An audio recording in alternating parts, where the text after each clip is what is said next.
Bonsoir, Henri Krasuki à Matignon et Georges Marchais chez Pierre Mauroy. Voilà les deux photos du jour. Elles rappellent étrangement un chapitre de l'histoire contemporaine jauni par le temps, le début des années 80. La gauche était alors unie et faisait du social. Elle est aujourd'hui manifestement tentée de jouer la même partition. Mais attention aux fausses notes. Les communistes avaient quitté le gouvernement en 84 parce qu'ils ne voulaient pas de la rigueur. Or, la rigueur est toujours à l'ordre du jour. Les premières consultations entreprises par Édith Cresson l'ont montré. Marie-Hélène Tichou. 2 heures d'entretien pour le secrétaire général de la CGT avec le Premier ministre et le ministre du Travail. Édith Cresson n'a pas grand-chose à négocier avec les syndicats sur la sécurité sociale, le SMIC, les fonctionnaires, les retraites et l'emploi. Mais Henri Krasuki espère des actes concrets et ne ferme pas la porte à la discussion. Même sur certains de ces aspects, il soit possible de discuter vraiment pour aboutir à quelque chose de mieux, je le répète, même limité. Ça n'empêchera pas notre action sur l'ensemble des problèmes, parce que tous sont urgents maintenant. Mais je dois le dire, je l'ai dit au Premier ministre, je le confirme ici publiquement, le temps lui est compté et le crédit bien davantage encore maintenant. Cet après-midi, c'était au tour du CNPF de se rendre à Matignon. Pour François Périgaud, il ne faudra pas rater la reprise économique et il faut permettre aux entreprises de se constituer des fonds propres. En clair, prendre des mesures pour que l'épargne des particuliers aille aux entreprises. Pour François Périgaud, Édith Cresson s'inscrit dans la logique économique de son prédécesseur. Tous les projets que nous avons regardés ensemble, ce sont des projets qui se situent effectivement dans la continuité de la politique économique de ce pays. Pour le Premier ministre, entre la logique économique et les revendications sociales, la marge de manœuvre est étroite. Et Henri Krasuki n'est pas le seul à exiger des mesures immédiates. La pression sociale sur Matignon se fait de plus en plus forte. Après la SNCF, c'est en effet Air France qui est touché aujourd'hui par un mouvement de grève de 24 heures. Trafic perturbé sur les moyens courriers et sur les lignes intérieures. Un mouvement à l'appel de plusieurs syndicats pour protester contre le blocage des salaires instauré en février. Grogne toujours chez les infirmières et médecins anesthésistes qui en sont à leur 3e semaine de grève. Et enfin, des manifestations de personnels hospitaliers ont eu lieu aujourd'hui un peu partout en France. Ces turbulences sociales expliquent en partie l'attitude des socialistes et des communistes qui redoutent une indifférence, pour ne pas dire une hostilité de leur propre électorat et qui du coup renouent, mais dans la discrétion. Pierre Mauroy et Georges Marchais n'ont préféré annoncer la nouvelle qu'après la rencontre. Véronique Gorel. C'est Georges Marchais qui a vendu la mèche hier lors du comité central. Une rencontre imminente aura lieu avec Pierre Mauroy à la demande du premier secrétaire du PS, précise-t-il. Le tête-à-tête a eu lieu ce jour, discret, loin des caméras. La dernière rencontre officielle remonte à 1989. En mars de cette année-là, juste avant les municipales, les dirigeants du PC et du PS aboutissent à un accord pour la formation de listes communes. S'ensuit une longue période de refroidissement. Changement de ton depuis l'arrivée d'Édith Cresson. Les communistes affichent leur disponibilité vis-à-vis du gouvernement et du PS, mais pour les socialistes, ce rapprochement ne signifie pas encore une nouvelle union. Incontestablement, s'il y a un dialogue nouveau, s'il y a perspective commune, nous sommes dans une logique qui était celle de l'union de la gauche, c'est-à-dire de nous rapprocher, de nous travailler ensemble, mais dans des conditions qui sont différentes, sans doute pour des objectifs qui sont différents, et manifestement avec des méthodes qui sont aussi différentes. Et voire même, le moment venu, si nous avions à parler d'un programme, avec un programme qui serait lui aussi différent. Les communistes, eux, sont restés silencieux cet après-midi. Prochaine étape, la rencontre de délégation des deux formations à la rentrée. Il sera peut-être alors question d'élection. Alors, Arlette Chabot, va-t-on vers la mode rétro avec l'union de la gauche? Oui, en tout cas, ce n'est plus un mariage d'amour, mais un mariage de raison, une liaison, en tout cas avec des intérêts bien compris, des intérêts électoraux. D'abord, du côté du Parti communiste, eh bien, la direction regarde avec terreur chaque lundi matin le résultat des élections partielles. Ils sont mauvais pour le PC. Les sondages aussi sont mauvais, qui placent souvent les communistes derrière le Front National et même les écologistes. Donc le PC aurait bien besoin d'un coup de pouce du PS pour les élections cantonales, régionales et législatives. Du côté des socialistes, eh bien, on a entendu avec satisfaction les communistes dire qu'ils ne voteraient pas de motion de censure contre le gouvernement de Madame Cresson. C'est un grand soulagement, effectivement, pour le Premier ministre. Et Pierre Mauroy a demandé cet après-midi quelques assurances sur ce point à Georges Marchais. Alors on sait effectivement que les communistes n'aimaient pas Michel Rocard, ils n'aimaient pas la politique d'ouverture, mais on s'étonne tout de même de ce grand enthousiasme pour Édith Cresson. Certes, Madame Cresson a regretté la période d'union de la gauche au gouvernement. Elle a aussi un discours industriel volontariste qui plaît aux communistes, mais tout de même, on l'a dit tout à l'heure, et M. Krasuki a pu en témoigner, qu'y a-t-il de changé sur le fond de la politique? C'est toujours la rigueur, vous l'avez dit, sur les salaires, la sécurité sociale, et on parle même d'une modification de l'apprentissage. Alors faut-il que le PC soit à la dérive, que Georges Marchais ait besoin d'être remis en selle, que Charles Fitterman et les refondateurs aient aujourd'hui une grande influence dans le PC pour que celui-ci feigne de croire qu'il y a aujourd'hui coup de barre à gauche? Hier, Georges Marchais reconnaissait que son parti avait raté tous les grands rendez-vous de l'histoire. Lui, en tout cas, n'a pas raté son rendez-vous avec Pierre Mauroy. François Mitterrand sera en tout cas servi. Il a souhaité récemment à Grenoble un retour au bon vieux débat, même fracassant. La rencontre Mauroy-Marchais fournira à l'opposition une belle occasion, mais un secteur tout de même échappera à la polémique bruyante, la défense. Un débat sans vote en effet aujourd'hui à l'Assemblée. Pierre Joxe a été très clair, il ne veut plus de vaines querelles entre les différents corps d'armée. Un ministre de la Défense qui veut manifestement s'imposer en patron des armées et de l'armée. Explication Pierre Babet. Discours de la méthode selon Pierre Joxe. Plus de guerre des boutons dans les armées, plus d'avantages budgétaires acquis, priorité désormais aux objectifs sur les traditionnelles missions et moyens. Voilà les buts que je poursuis. Premièrement, rapporter notre effort de défense à des concepts opérationnels plutôt qu'aux distinctions traditionnelles de notre organisation militaire.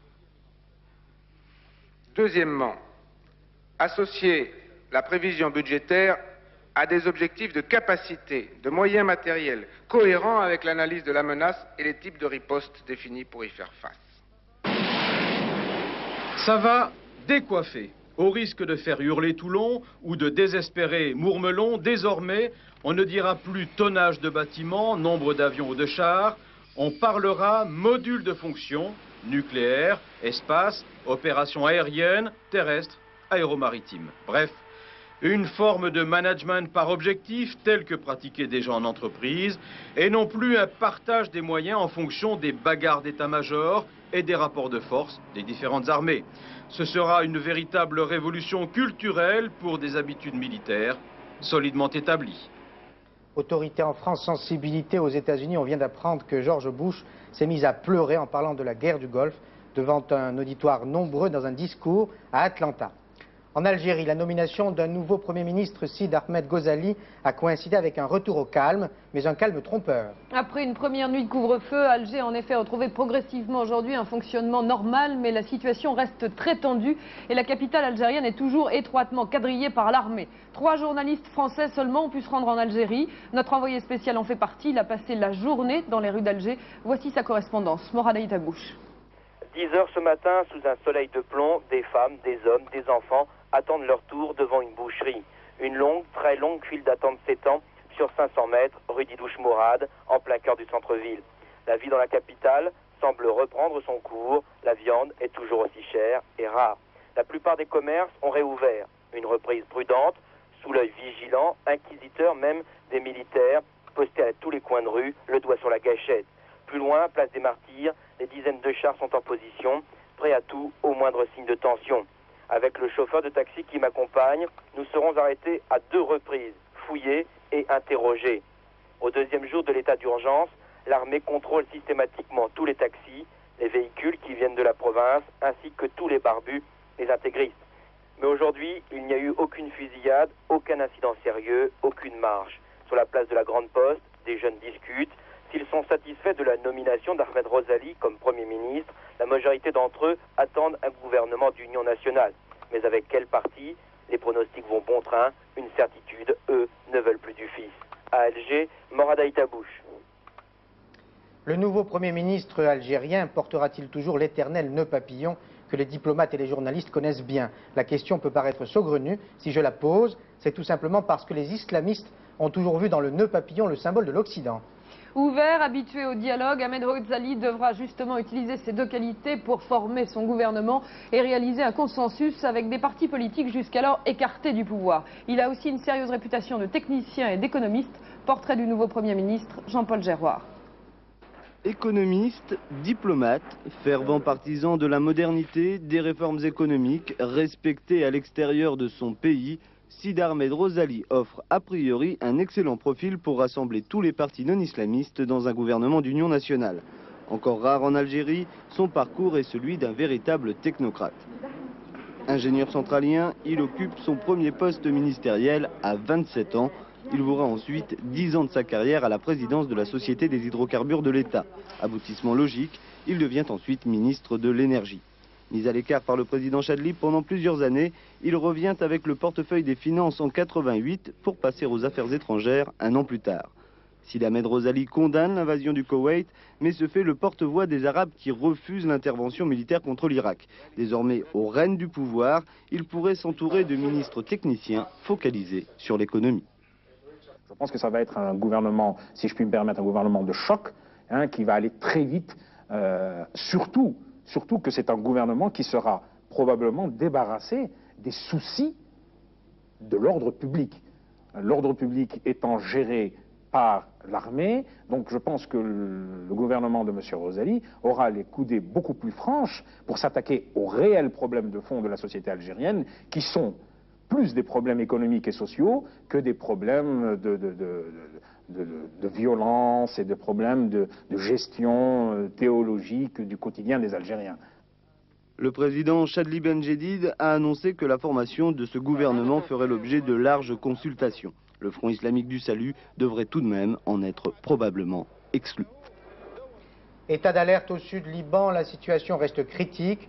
L'aviation israélienne a cessé de bombarder la région mais continue de la survoler. L'État hébreu réagit ainsi à la conclusion de l'accord entre le Liban et la Syrie, accord qu'il considère comme une annexion déguisée. Mais cette tension n'atteint pas Beyrouth. Beyrouth, où après le désarmement des milices, le calme est revenu, une situation que la capitale libanaise n'avait pas connue depuis plus de 15 ans. Un retour à la paix ou plutôt un silence des armes. Reportage sur place de Bernard Banque, commenté par Joël Hazard. Le grand Beyrouth pacifié, rendu aux joies de la mer. Des rues débarrassées des barrages des milices, des vivres à profusion. L'accès libre dans tous les fiefs réconciliés. Cette jeune musulmane de la banlieue sud chiite vient découvrir le littoral chrétien. Un bilan positif des accords de Taïef que les Libanais ont payé au prix fort. L'influence syrienne sur le Liban est désormais légalisée par un traité. Les frères ennemis d'hier s'efforcent aujourd'hui de faire bonne figure en se pliant au démantèlement de leurs forces. On rend à l'armée libanaise le matériel qui revient à l'armée, qui a été saisi pendant les événements. Et aux autres pays, les fournisseurs, à chaque pays ce que ce pays nous a donné. Et si nous n'avions pas un espoir de paix, nous ne déposions pas les armes. Et je crois que c'est le souhait de tous les Libanais maintenant de vivre en paix. Je crois que ça a assez duré. J'avais 60 chars T-55 que j'ai rendus. J'avais 100 canons de 122 mm, 130 mm. Ne parlons pas des munitions. Il me faut 1500 camions pour, je crois, 100 camions par jour pour pouvoir acheminer tout mon armement et munitions vers la Bekaa, vers la Syrie. Je suis prêt à un désarmement total. Et je crois qu'on a assez de la guerre. Il est temps d'arrêter. Ces armes restituées à l'armée libanaise sont souvent hors d'usage et ne représentent en fait qu'une infime partie des arsenaux des milices devenus illégaux. La pacification du Grand Beyrouth est loin de signifier encore la paix pour le Liban. Ce fragile équilibre est déjà menacé par le réchauffement du front sud. Israël s'inquiétant du traité syro-libanais qu'il considère comme une annexion syrienne du Liban. Une visite remarquée en France, celle de Nelson Mandela. Le leader sud-africain est reçu en ce moment même par Edith Cresson. Il restera en France jusqu'au 8 juin et rencontrera de nombreuses personnalités françaises. Il les informera sur la situation politique dans son pays. En France, la démission de l'ancien directeur du Centre national de transfusion sanguine n'a pas mis fin à la polémique. De nouvelles accusations sont en effet proférées contre Michel Garetta aujourd'hui, mais aussi plus globalement contre plusieurs responsables du Centre national de transfusion sanguine. Le CNTS qui a tenu à s'expliquer ce soir sur les implications économiques de cette affaire. Clément Veyrenal. Les faits, monsieur le député, vous les avez rappelés, les faits sont tragiques. Fin du mutisme officiel et mea culpa tardif des pouvoirs publics dans l'affaire de la contamination des hémophiles par le virus du sida. Depuis la démission de Michel Garetta de son poste de directeur du Centre national de transfusion sanguine il y a 2 jours, le ministère de la Santé a reconnu, tant par la voix de Bruno Durieux que par celle de Jean-Louis Bianco, que le Centre national de transfusion n'était pas seul en cause et que la responsabilité de l'État pourrait être engagée dans cette affaire. Il y a eu une grave erreur d'appréciation, a admis hier Jean-Louis Bianco, le ministre des Affaires sociales, devant l'Assemblée, mais cette erreur, a-t-il précisé, a été collective. Bruno Durieux, le ministre de la Santé, a parlé également d'erreurs d'appréciation graves et collectives, même si à l'époque, souligne le ministre, les connaissances que l'on avait du virus du sida ne permettaient pas de mesurer l'ampleur du danger. S'il y a eu faute, l'État paiera, a précisé Bruno Durieux. Reste qu'il aura fallu des années et la démission fracassante de Michel Garetta pour que l'État reconnaisse son erreur et admette qu'il faille faire publiquement la lumière sur ce qui s'est réellement passé. Pascal Justice résume les autres événements couverts en France par nos 25 rédactions régionales. La villa de Jacques Médecin sera remise en vente aux enchères le 11 juillet prochain. Mise à prix de départ 9 millions de francs, c'est 3 millions de moins que le 16 mai dernier, lors de la première vente publique qui n'avait pas trouvé d'acquéreur. La Chambre des criers avait rejeté l'offre de Michel Charras qui voulait acquérir la résidence au nom de l'État pour recevoir les personnalités étrangères de passage sur la Côte d'Azur. Le garde des Sceaux veut réglementer les méthodes utilisées pour démanteler les trafics de drogue. Un projet de loi sera présenté au Conseil des ministres en juillet. Cette annonce survient après la libération de Michel Ribatet, ce douanier lyonnais accusé d'avoir donné de la drogue à ses informateurs. Accrochez-les à la vie, tel est le titre d'une campagne destinée à mieux protéger les bébés et les jeunes enfants en voiture. Les mutuelles d'assurance vont remettre 3000 sièges pour enfants aux maternités qui les prêteront aux parents afin de les sensibiliser. Rappelons qu'en 92, tous les enfants de moins de 10 ans devront obligatoirement être attachés à l'arrière. Éric Cantona ne jouait plus à l'Olympique de Marseille qu'à de très rares occasions. Il vient de signer à Nîmes, qui accède tout juste à la première division. Le montant du transfert de l'attaquant international n'a pas été révélé. Maurice et Katia Kraft ont bien péri à la suite de l'éruption du mont Hunzen au Japon.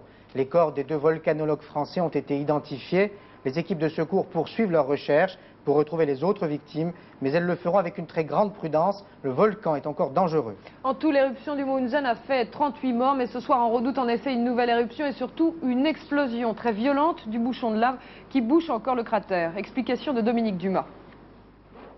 Même si une éruption et les coulées de lave sont toujours spectaculaires, à moins de s'en approcher, on peut s'échapper car la progression ne dépasse pas les 20 km/h. En revanche, calqué sur le principe d'une bouteille d'eau gazeuse, le bouchon peut sauter d'un moment à l'autre. C'est ce qui se passe actuellement au mont Hunzen.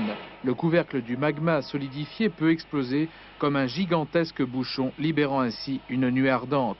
Ce sont alors des millions de mètres cubes de vapeur d'eau, de cendres incandescentes et de gaz soufrés qui dévalent les pentes à 300 km/h, comme sur ce mont Hunzen. Shimabara et l'île de Kyushu sont en alerte. On peut imaginer dans ce cas précis qu'il y aurait d'autres éruptions dans les jours à venir? Oh, c'est très vraisemblable, c'est plus que vraisemblable. L'éruption peut encore durer. Elle peut aussi bien s'arrêter la semaine prochaine que durer 1 an et demi ou 2 ans. Émotion encore ce matin, un hélicoptère de l'armée japonaise transportant des photographes a fait un atterrissage forcé. Un caméraman a filmé la scène. Les cendres en suspension dans l'air gênent en effet le survol de la zone volcanique. Un accident qui heureusement n'a pas fait de nouvelles victimes. On connaît la première finaliste du tournoi de Monte-Carlo. Elle s'appelle Monica Seles, grâce à celle qui se trouve sur son passage. Et cet après-midi, sur le central, Seles a littéralement balayé Gabriela Sabatini entre 2 averses et en 2-7. Une demi-finale qui ressemblait presque à un match de qualification. Alain Dorgans. L'enfant prodige du tennis, Monica Seles, et son nouveau profil de femme est aux prises avec Gabriela Sabatini à la silhouette de top modèle. Tenante du titre, la jeune Yougoslave voit la vie en rose dans la grisaille du stade de la Porte d'Auteuil. Les 2 interruptions dues à la pluie ont été salutaires à Monica Seles qui empoche un premier set accouché dans la douleur 6-4. Sous les coups de boutoir assénés par la Yougoslave, la belle Argentine distillera quelques éclaircies éparses au milieu d'une grêle de balles expédiée du fond du court par la numéro 1 mondiale.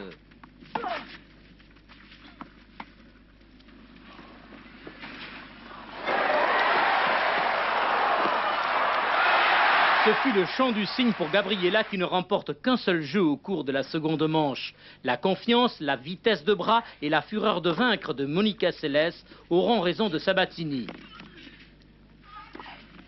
Le mental de la Yougoslave et son art du contre-pied ont abrégé le match et fait rayonner le soleil sur Roland-Garros.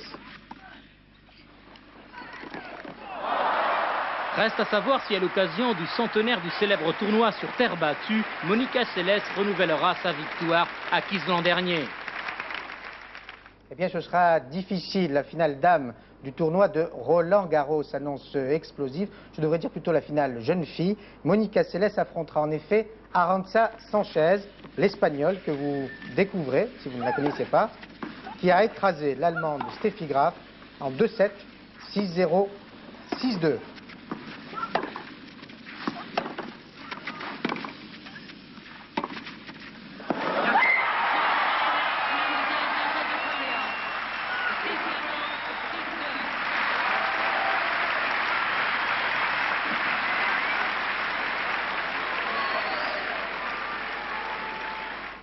Tous les insomniaques connaissent bien sûr l'émission de Macha Béranger, Allô Macha. Tous en ligne, c'est un spectacle tiré des grandes conversations de nuit de l'animatrice avec ses auditeurs. Bien sûr, Macha est allée voir la pièce de théâtre, elle est flattée, mais pas toujours charmée, vous allez le voir. Reportage de Dominique Poncet et Jean-Jacques Ledeuil. Eh bien, bonsoir, Macha. La voix suave, elle joue chaque nuit entre 1h et 2h du matin, la petite sœur des amants des routes qui ont perdu le sommeil. En 14 ans, elle a eu comme ça 26 000 conversations. Et voici qu'une bande de comédiens a eu l'idée de porter sur scène 5 de ces dialogues. Qui est là. Ça fait drôle, vous savez, de se voir sur une scène. Une dame qui s'appelle Macha, qui travaille à France Inter, qui a un petit tailleur bien propre.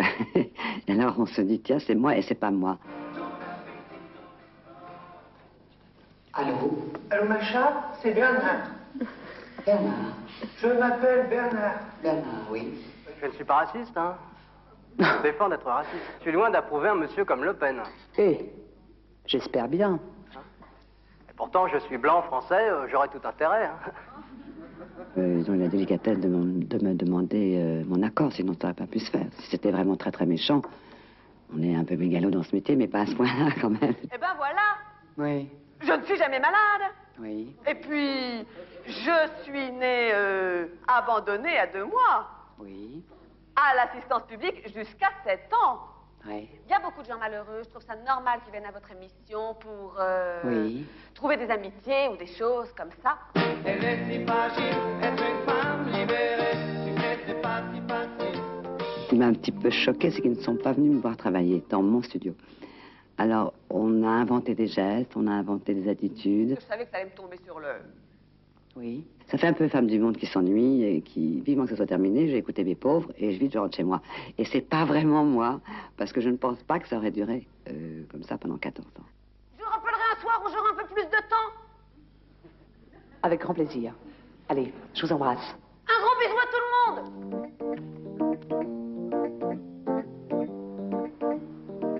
Pour terminer les résultats du tiercé quarté plus, quinté plus, pour le tiercé, il fallait jouer le 11, le 6 et le 4 qui rapportent dans l'ordre 15 968 francs 40 dans un ordre différent, 1609 francs 20. Pour le quarté plus, il fallait jouer le 11, le 6, le 4, le 14 qui rapportent 167 000 francs, non 167 033 francs 60 dans l'ordre et dans un ordre différent 6 383 francs 20. Enfin, le quintet plus, 11, 6, 4, 14 et 9, qui apporte dans l'ordre 15 000... Non, dans le désordre, c'est une erreur, 15 567 francs. Il n'y a pas de gagnant dans l'ordre. Fin de ce 19-20, dans 45 secondes, il sera 20h. Écoutez bien Michel Touré qui vous dira ce soir que l'été est malheureusement reparti, mais il va sans doute revenir. Bonsoir. Bonsoir.